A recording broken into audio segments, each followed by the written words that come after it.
Good afternoon, my fellow Malaysians. This is Dr. K.N. Singh from Johor Bahru. Um, in the coming week, we will have Hari Raya, and in the past Hari Rayas, we've all been visiting our friends and rekindling our friendships and family ties. But this Hari Raya is going to be very different. Sad to say that if we do not want to follow what India is going through now, I suggest we refrain from going anywhere during this Raya period. My friends, this is the time where it will become a super spreader event, and all the goodwill and the harmony and the friendship and the love we have for our family will have to wait until this pandemic is over, because by visiting we are going to spread this pandemic. And I'm afraid our government, exactly like the Indian government, has been very complacent and is not making any decisions, which I suppose is difficult, because with 72 ministers it's very hard to reach a consensus on any decision. Nevertheless, this Hari Raya should be totally curtailed, and those who are responsible will decide to stay home and not go out for fear of infecting others and getting infected from others. Now we have to be careful, because if we don't do this, we are going to be exactly what India is today.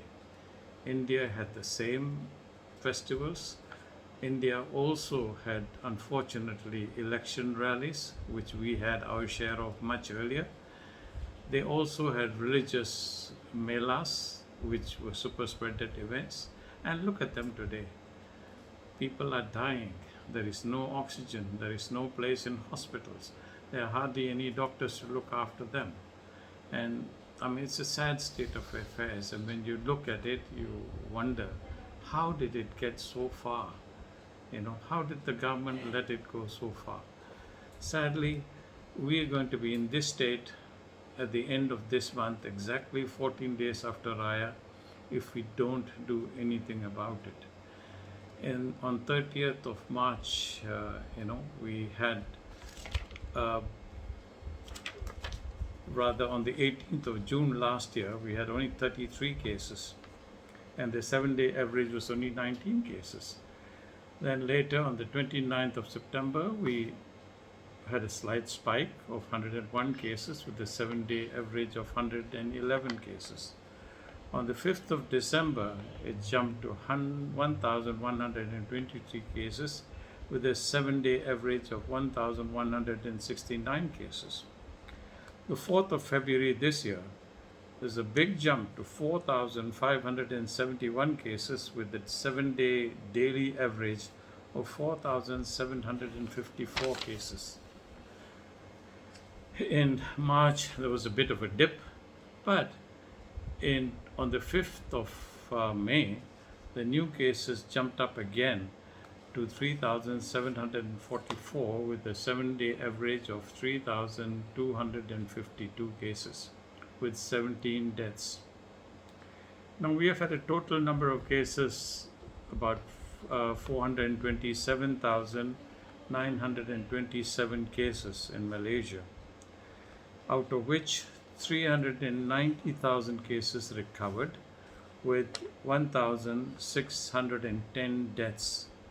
Now this is about 0.37% of deaths, where the world average was 155 million cases with 91.9 million recoveries and 3.25 million deaths, which is about roughly 2%. Malaysia did well, but these are just figures. If you calculate the Indian figures too, the average death as per the population is about 1%, which is acceptable, and That's what it is in this disease. But the thing that is killing us all is the panic. It is the panic that is causing trouble in India, because people are using oxygen when they don't need to use it. They are scared, they are hoarding oxygen, they are hoarding drugs, they are hoarding everything, because for fear that they are going to get this disease.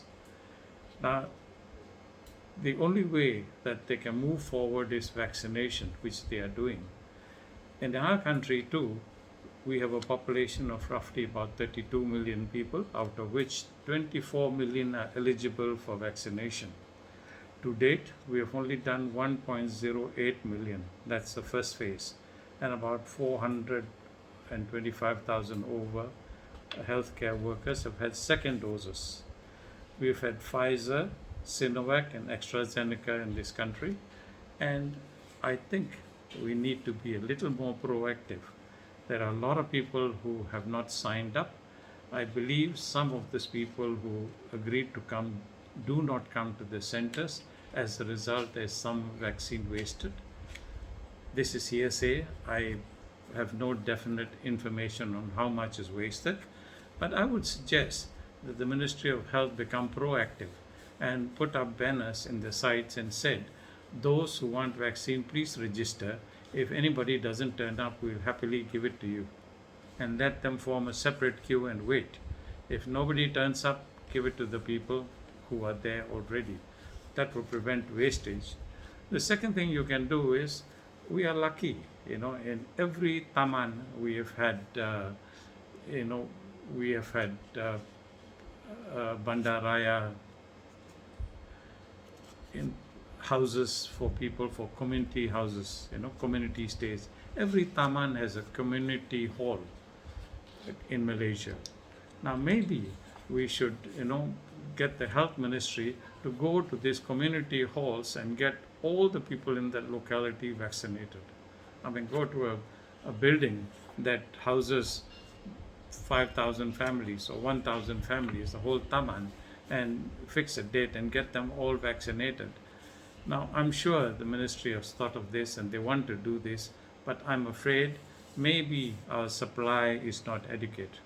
We do not have enough supplies of vaccine to give it to everybody, because we did not have the foresight to buy them when we needed to buy them and when they're available. At this point in time, the European countries have massed up all the vaccines. They've got much, much more than they need, and the poorer countries have hardly any that they can get. Now, India and South Africa are trying very hard to get these vaccines opened. That means there is no trade secret. That means there is no patent rights, and anyone can manufacture the vaccine. Unfortunately, the Western countries, especially Germany, are not agreeing with that because they want to make money from the vaccines. Now, we fail to realize that this is a global pandemic, and if we all don't act together, there will not be a Germany, there will not be many countries left, because everyone is going to be decimated unless we work together. Let's hope they see reason. But meanwhile, let's come back to what we can do. The best we can do is, my friends, stay home for Raya. I wish you well for Raya, but please stay home. Don't infect the families, don't infect your friends, don't go out. I know it's hard. It's really hard, because that's one time where we all get together, but I'm sure you want to have Raya with your parents next year. What if they get COVID? Have you thought of that? With this, all the doctors have been saying, please don't go out for Raya, don't do this. I've heard reports from everywhere, but unfortunately nobody's listening, and our government cannot come out with a firm commitment. They have MCOs and RMCOs, and nothing like this works. You have to make a decision once and for all for the whole country and get it sorted out. And I urge that if the government can't make a decision, let the young Dipertuan Agong come out as the head of religion and tell everybody that it is for their good that they stay home for Raya. Thank you very, very much.